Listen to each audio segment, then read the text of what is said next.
And thank you to the Highlands Marching Band and cheerleaders for that enthusiastic welcome this morning for a very important day. My name is Kathleen Kubelik, and as Assistant Superintendent, it is my great pleasure to welcome to the Highlands School District Governor Shapiro in this celebration of public education.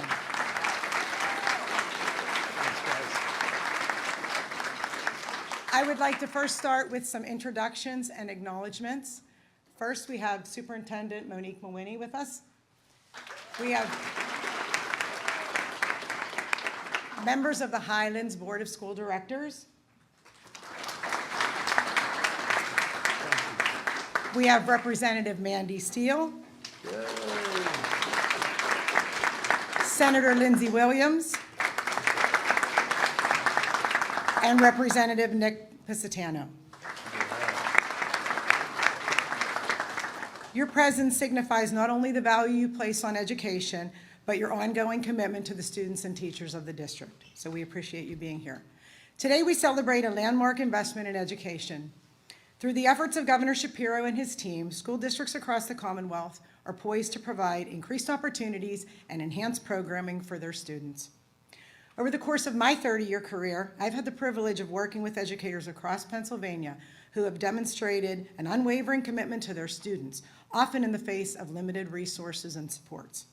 Their dedication and tireless efforts to provide a quality education, nurturing environment, and guidance to their students has truly been inspiring. I've witnessed firsthand the indelible impact they have made on the lives of their students. This dynamic has never been more evident than here at Highlands. With the generous support and foresight of the state, Highlands School District is positioned to embark on a journey that will transform our students' futures. The funds allocated will enable us to both expand our programming in early childhood education and to enhance safety and security measures within our schools. We are also committed to investing additional mental health resources and innovative programming supports that will uplift our students and nurture their growth. Governor Shapiro, your leadership and dedication reflects our shared priorities, including the institution of a fair funding plan that promotes equity across the Commonwealth. Your commitment to ensuring that every student has access to a quality education and support is commendable, and we are grateful for your advocacy on behalf of all Pennsylvania schools. As we gather today, let us celebrate this remarkable investment in our public education system and the promise that it holds for our future. Together, let us work toward creating a more inclusive, equitable, and prosperous environment for all students in the Highlands School District and across the state. Once again, Governor Shapiro, welcome to the Highlands School District. We are honored to have you with us today. Thank you so much. Thank you. It is now my pleasure to welcome to the podium Mandy Steele.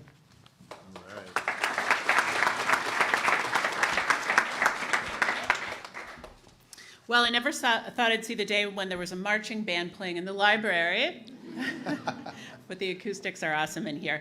Hi, everybody. I'm Representative Mandy Steele, and I'm so privileged to be able to say that I represent this district that we're standing in today. And I'm honored to be a persistent voice in Harrisburg when we are advocating for the students, parents, teachers, staff of our public schools, but especially Highlands here. This wonderful school that we're in. I also happen to be a mother of 4 kids. They're younger than you guys. They're 7, 9, 11, and 13, but they're all in public schools, and I know what it's like to be a parent. Sometimes there's a lot of worrying involved, and sometimes I think, is the school providing everything that my kids really need to succeed? And it's these worries as a parent that drive me to support substantial investments in our public education, the kinds of investments that we're talking about today. After our good Governor Shapiro's budget proposal back in February, there were months of vigorous debate about education funding. I was happy to participate actively, is a polite way to say it, in those debates, working together with Democrats and Republicans to deliver a $1.1 billion increase. That's an unprecedented increase in K-12 funding for our public schools in Pennsylvania. Under the leadership of this governor, the legislature did come together in a bipartisan fashion to invest in the future of the kids in this Commonwealth.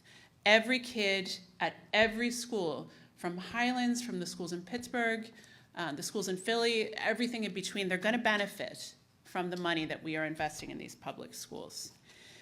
One of the investments that I am most excited about is $100 million for mental health and safety resources in our public schools. This is vitally important and desperately needed funding, and I think that you guys know that more than anybody else. Safety at our schools and mental health supports are two big priorities in the governor's budget, and I'm eager to continue to fight alongside him. He's got a bunch of kids too, in future debates around school funding. Thank you all for having us here. Thank you to our wonderful governor for being here. We are thrilled. And I am privileged now to introduce Mrs. Dickerson, who you all know and love. 20 years she's been a teacher.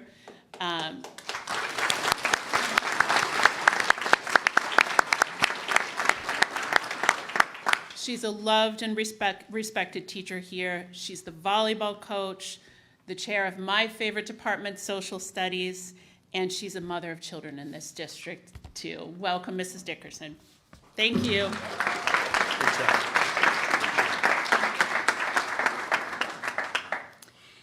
It's an honor to be able to speak here today as an educator about the value of public education.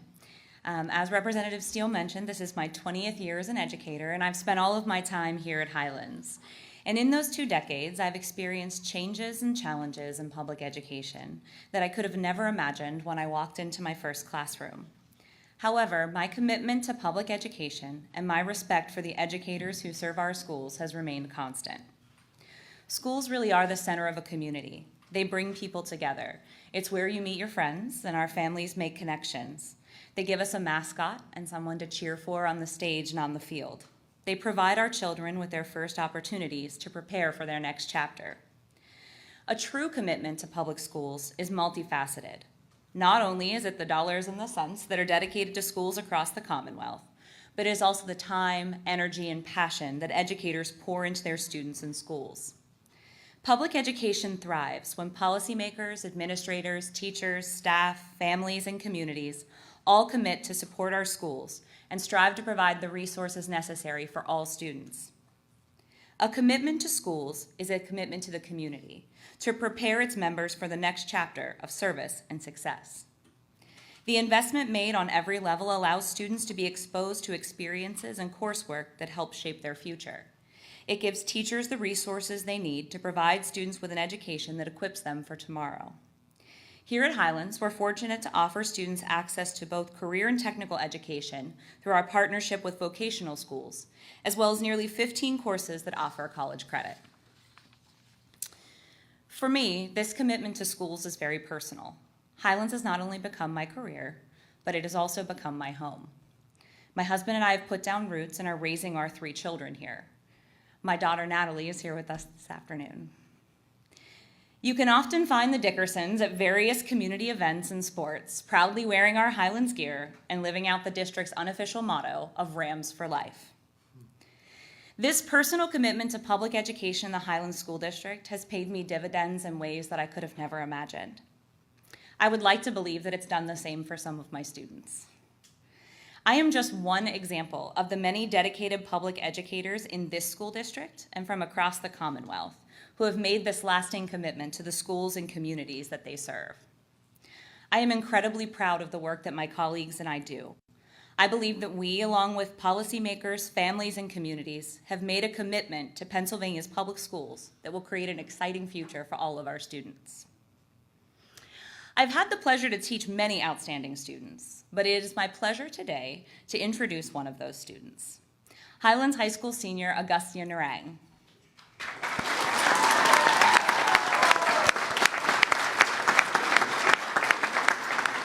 Gus is a marching band drum major, the vice president of National Honor Society, a Boy Scout, involved in all the things. He's headed to Penn State University in the fall to study aerospace engineering, but most importantly, Gus is hardworking, enthusiastic, and kind. and it is my pleasure to introduce him today. Great job. Go get him, Gus. Thank you. Good morning. My name is Augustine Narang, and I'm a current senior here at Highlands High School. I'm usually pretty good at these, but I have to admit, when I was asked to talk about my journey and experiences here at Highlands in front of the governor of Pennsylvania himself, I did not know where to start. I remember thinking about it really long until one word started to come into my mind, which seemingly described all my experiences collectively. The word unreal. Unreal because all the memories, awards, friendships that I have were once just a tantalizing dream. A figurative image that would just shift farther the more I tried to reach for it. But dreams don't work unless you do. Being born in India, there was always a sense of family and community. I knew everyone, and everyone knew me. That is why, when I left India in 2017, I was not only leaving behind my school, but also a way of life which I'd known for a really long time. I was venturing off into the unknown, not knowing if the unknown would accept me for who I am or what I do. On the first day of school, I had no friends, no family except my parents, and no idea what I was doing in a country I used to dream of being in. Heck, I didn't even know who Michael Jordan was. Oh, Gus. Come on. He's the GOAT, man. He's the GOAT. I didn't know how to do the floss, the whip, the two-step. I have to admit, at that moment, I was scared, as I'd felt that I had run into a brick wall, which I could not climb. But, as Pittsburgh native Professor Randy Pausch states, in life, brick walls are there to tell you how badly you actually want something. From that moment on, I knew that I wanted this, but it wouldn't be without the unlimited support that I've received from the students, teachers, and administrators here at Highlands, who have worked countless hours to make sure students like me feel welcome. We have to reach for the stars, because even if we stumble, then we land on the moon. Governor Shapiro, as a son of a teacher, you know the hard work and dedication that these men and women put in every day to make sure students have a proper access to education, not be afraid to ask questions, and to unlock their full potential. Many educators, like my band director, my choir director, teachers, and staff have had a profound impact on my life. I've gone places which I have not known existed, and I would not have had the courage for otherwise. Not only do I look up to them, but also wonder where I would be without their unwavering faith in me. One of those instances was being the drum major of the Hans Varsity Marching Band this year, where I see my fellow bandmates every day push limits, excel in what they do best, and are always team members. This gives me pride to have known and worked with such a group of people who are not afraid to give 100% of their effort, 150% of the time. The current $1.1 billion increase in state funding for education can bring through a plethora of positive responses, especially in sectors of student health, early childhood learning, school safety, and mental health services. This can help students like me unlock their true potential, and us, as a student body, work hard to make Pennsylvania a place where people come together without boundaries separating us, but connections drawing us closer. Because together, at the end of the day, we are one. Now, it is my honor to welcome to the podium the 48th Governor of Pennsylvania, Mr. Josh Shapiro. Awesome. Awesome. Buddy, you're going to stay up here with me for a minute. Thank you, Gus. It is so good to be with you, Highlands. Before Gus goes back to his spot, I just want to say your speech was awesome. Thank you. Maybe the only thing more awesome than your speech was the way all of your friends and colleagues were looking at you. They were so proud of you. And for a guy who came here and didn't know Michael Jordan the first day and didn't have any friends the first day and didn't know where he was going the first day, to see the love in this room for you and the pride people feel, you should feel really special. Thank you. Congratulations on your next steps and everything you've done, man. Proud of you. Thank you. Proud of you. Thank you. Thank you. It is so good to be here at Highlands, and Gus was awesome. I want to thank your assistant superintendent, your teacher, your board who's here. There's a lot of important adults who are in this room, your principal and others. But I wanted the opportunity to come here today and speak to all of you, the students who are with us today. I think it is important for you to note that you've got a number of important leaders here as well who believe in you, who care about you, and who fight for you every single day. You heard from one of them. She is doggedly determined to make sure this school and all of you get what they need in the halls of power in Harrisburg, our state capital. And that is your state representative, Mandy Steele, who's with us. Thank you very much, Mandy. And the rep knows this. Politics is a team game. And we've got two other teammates who are here. I want to say a special thank you to Representative Piscitano, who joins us here from Allegheny County, along with Senator Williams. We are grateful for their leadership. They fight hard for you every single day. Listen, I'm so proud and grateful to serve as the 48th governor of Pennsylvania. And one of the greatest things about serving as governor is you get the chance to travel all over this wonderful Commonwealth. And listen, as you move around this state, for those of you who have had the good fortune to do that, it looks really different. Sometimes you're in a rural community. Sometimes you're in a suburban community. Sometimes it's an urban community like Pittsburgh. Sometimes people look different. The terrain looks different. Main streets in Pittsburgh are lined with really tall buildings, and main streets in more rural communities have one-story buildings. But you know what I've learned as I travel all across Pennsylvania is that folks are really decent. They're good people. And they kind of basically want the same four things, no matter how different the communities look. They want really good schools for their kids and grandkids. They want safe communities to grow up in. They want economic opportunity in their neighborhoods so they don't have to go far from home for a great job, whether it's a job being a welder, a laborer, or a lawyer, or anything in between. And they want their rights and their freedoms protected.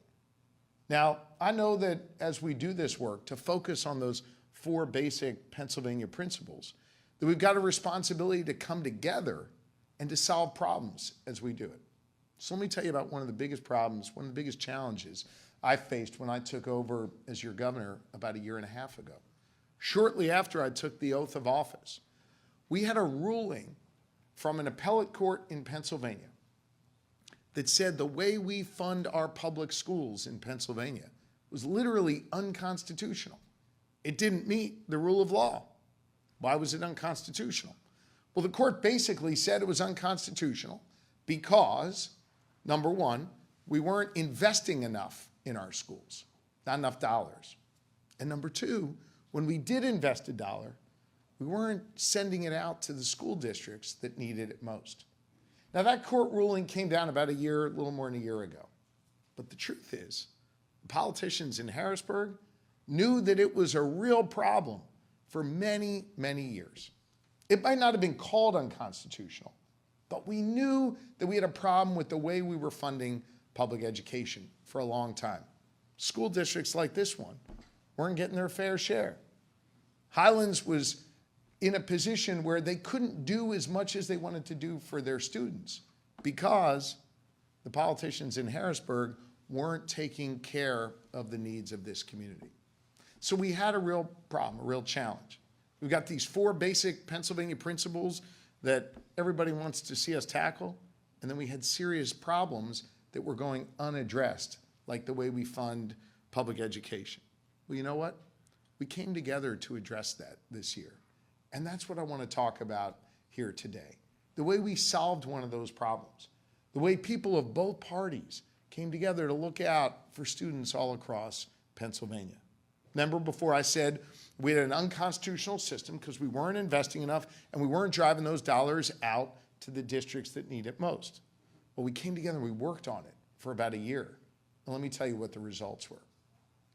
For the first time in the history of Pennsylvania, we are investing over $11 billion every year for public education in Pennsylvania. That $11 billion is $1.1 billion more than last year. Let me try and put that into some perspective for you. For this school district, for Highlands, they're going to receive $19 million in this new budget that in a moment I'm going to sign, and then all of a sudden the money's just going to start flowing. In addition to that, let's break it down further. Remember before I said that we were not investing enough money and we weren't driving it out to the districts that needed it most?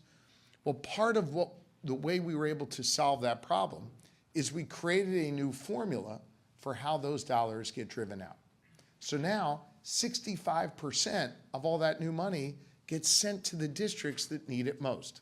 Highlands is one of those schools that needs it most. That adequacy funding, that's the fancy word we're using for it, means that this school district is going to get $715,000 more than they would have had we not put that new formula in place. And see overall a 10% increase in funding over last year. That's a big, giant lift. Now, if you're a student, it's hard to imagine what all those numbers mean. Your superintendent certainly knows. It's a lot more money than we had last year. And so what that means for you in general is it can be smaller class sizes, more teachers, more access to STEM education, you name it. Your principal and your superintendents will decide how best to invest those dollars. But I want to tell you, in addition to just those dollars that are flowing to school and solving the problem of the way we fund our schools, I want you to know we're tackling other big challenges as well. One of the things I know to be true is it's really hard to do your job, which is to learn, if you're hungry when you show up at school every day. And so one of the biggest changes I've made since I was governor for education is making sure that students all across Pennsylvania now get universal free breakfast. If you show up at school in the morning, you get free breakfast funded by the state. Here's another thing we know to be true. We've got school buildings across Pennsylvania that have serious needs for repairs. Maybe there's environmental issues that make it hard for students to learn. Maybe in some cases it's too hot on a hot day or too cold on a cold day in school. Whatever it is, there is now hundreds of millions of dollars available for school districts to be able to make repairs to aging buildings. We think that's really important. I'll tell you another priority, and this was a priority of my wife, Pennsylvania's First Lady. We now have free menstrual products available in every school across Pennsylvania because no girl, no woman should have to miss school because she gets her period. We think that's really important. Let me tell you something else that's really important. That is making sure that students' mental health is addressed. I used to serve as the Attorney General of Pennsylvania. And when I was Attorney General, we launched something called Safe to Say. You guys have that app on your phone? I see some of you smirking. You know, I know some people like it, some people don't like it, but I want to just tell you the story of Safe to Say really quickly. Safe to Say was set up to allow students to anonymously report a tip if, God forbid, another student was going to bring a weapon to school or do harm to some other student in school.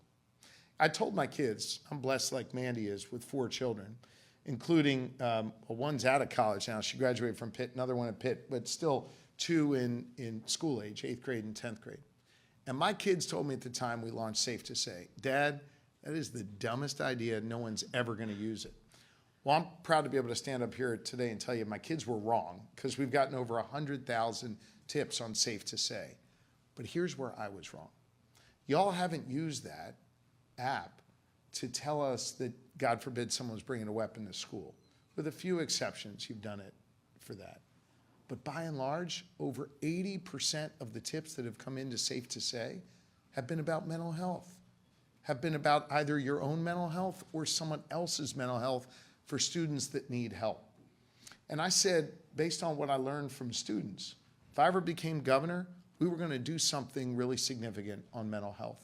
And so as governor, we have sent $200 million to our school districts so they could hire mental health counselors, so they could have mental health resources available on their phones, so they could have community supports to lift up students who need mental health help. Listen, when you reach out for help, you deserve to get it.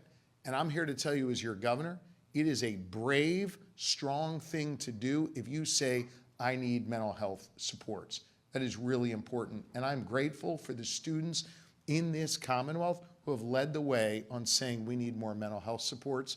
And together we have delivered that. That's another really important part of this budget that matters. Now, you heard from one of your teachers before who's been teaching for 20 years, which is pretty awesome. And a great volleyball coach too, I understand, right? But listen, one of the biggest challenges we have with teachers is, for as awesome as our teachers are who have been here for a lot of years, we don't have enough teachers making their way into the system. And so it's going to be harder and harder to have the kind of class sizes you need to be able to learn, harder and harder to have the expert teachers available to teach you in the coming years. So we're trying to address that as well. We've got a lot of people who learn how to become teachers, and then they're required to go in the classroom and do student teaching to help learn the lessons they need to be great teachers for you going forward. But think about this for a second. You study to be a teacher, you pay a lot of tuition, and then you have to go in the classroom to spend time as a student teacher, and guess what? You didn't get paid for that. And actually, a lot of your student teachers who were doing that work, some of them had to take out loans, or they had to take money out of their savings accounts, or they had to borrow from people just to pursue their passion of being a teacher. Well, another thing that we addressed in our budget, in that funding bill, is we now have money available to support student teachers. So when they're acting as your student teachers, they're not getting a stipend. So they can take care of themselves and their families and do what's necessary to be able to go into what is a very noble profession, and that is being a teacher. So whether it's on mental health, fixing up our schools, having more teachers in our classrooms, or making sure a school district like Highlands gets their fair share, I want you to know we are working incredibly hard to deliver for you every single day. Here's the last thing I want to say. You're the social studies teacher, right? Yes, sir. Am I allowed to give them a quiz? Yeah. All right. How many branches of government are there? 3. What are they? Go ahead, what are they? Executive? Judicial? Legislative. What am I? Executive. Okay. We don't need to worry about judicial because what we're doing here is legal. It's all good. But that's the courts. What's legislative? Senate and the House of Representatives. Here's a fun fact for all of you. I'm the only governor in the entire country where we have a Senate and a House that is politically divided. The Senate led by Republicans and the House led by Democrats. Only governor in the whole country like that. Now listen, I'm not going to get political here, but I don't have to tell you, there's a lot of division in this country politically, right?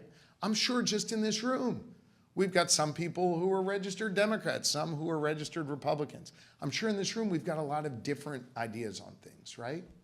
Listen, one of the hardest things is to get a bill to my desk, because to get a bill to my desk, what has to happen? It's got to pass where? Come on, you know the answer to this. It's got to pass where? Both the House and the Senate. And does it have to look exactly the same? Yeah? Yes or no? Raise your hand for yes. Raise your hand for no. Okay, for those of you who raise your hand for yes, that's the correct answer.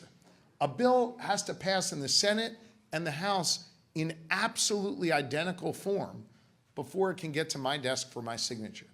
Think about how hard that is. Democrats and Republicans have to agree on the exact same language, the exact same punctuation, the exact same numbers. Now, think about all the things I said to you before. Investing in mental health, investing in our schools, investing in making sure we've got more teachers. We had to bring Democrats and Republicans together to agree to do all those things for you, to make those investments for you, to stop having an unconstitutional education system. And it was hard, and we had to compromise. We had to see our way forward to get that done. And I want you to know, every step of the way, Representative Mandy Steele was in the room making sure that we compromised, making sure that we came together, and making sure that this school district and this community that she represents got their fair share. That's hard work. And these people up here care a lot about you and fight for you every day. What I'm about to sign, this budget here, that drives these dollars out, hear me on this. This is just a beginning. We've got a lot more work to do to continue to invest in our schools, to continue to give you a shot. Because I believe in Pennsylvania, back to what I said at the beginning, whether you live in a rural community, suburban, urban community, whether you're a Republican or a Democrat, doesn't matter, that everyone here should have the freedom to chart their own course and the opportunity to succeed. And the best way to have opportunity and success in Pennsylvania is to start with a great foundation. And one of the best ways to have a great foundation is to go to a great school like Highlands. So I want to say to all of you, thank you for inspiring our work. We got your back, and we're going to keep fighting for you every single day. And I want you to know I couldn't be more proud to be here at Highlands today to sign this budget and to release these funds to our schools and make sure every one of you gets a great shot going forward. You are our future. We believe in you, and we're excited for all the great things you're going to do. Thank you all very much. We're going to sign this now, and then I'll come back up and take some questions from the press. Thank you all very much. Thank you. Thanks, everybody. Come over here. Gus, come on. You got to stand right with me here, pal.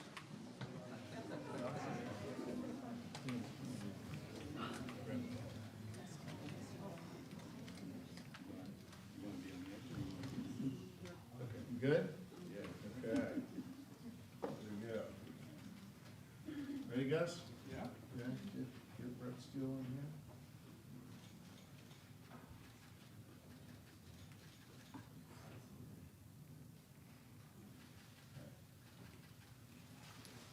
This pen that I signed the budget bill with, this goes to Representative Steele for her outstanding work and her affirmative vote to get this done. And this goes to Representative Piscitano. We'll also cast an important vote to get this done. And if you all want to see any other bills get signed into law, they now have the pens to make them easy into law. And this right here is what it all looks like. We are so grateful to all of you for inspiring our work.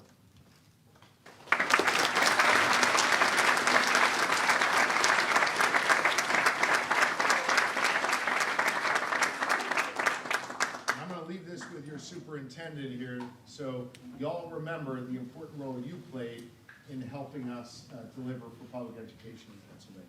That's for you. Thank you. Thank you very much. All right, Gus, you want to answer some press questions? Let's go back up here.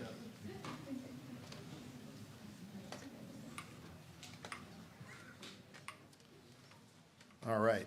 Let me just see, before I recognize any members of the media, is there a student newspaper here? Somebody from the student newspaper? No? All right. Well, you guys are up then. Go ahead. Go ahead. This is actually a little bit off topic, but I'll come back to you. Is there anything on education here? No? Anybody want to ask about the Rams record this year? No? Okay, go ahead. okay. So my producer wanted me to ask you, what is your reaction to the U.S. Steel CEO saying that they will likely have to close steel mills if the proposal sale does not go through? Well, look, my priority on this U.S. Steel Nippon proposed deal has always been about the workers in Pennsylvania, particularly in Western Pennsylvania. Let's not lose sight of the fact that U.S. Steel is the iconic company that it is since the turn of the 20th century because of the workers that have fueled the Industrial Revolution here in Pennsylvania and across this country, who have forged the steel that has been necessary in order to protect our freedom and in order to build our bridges and grow our economy. I think it is important that U.S. Steel remembers they have a responsibility to those workers. Generation after generation of workers, sometimes multiple generations in every family, have been the backbone, the lifeblood of U.S. Steel. And so for a CEO to make a comment like that, I think shows a great disrespect to the workers of U.S. Steel. And so I would just remind the CEO of his responsibility to the workers here.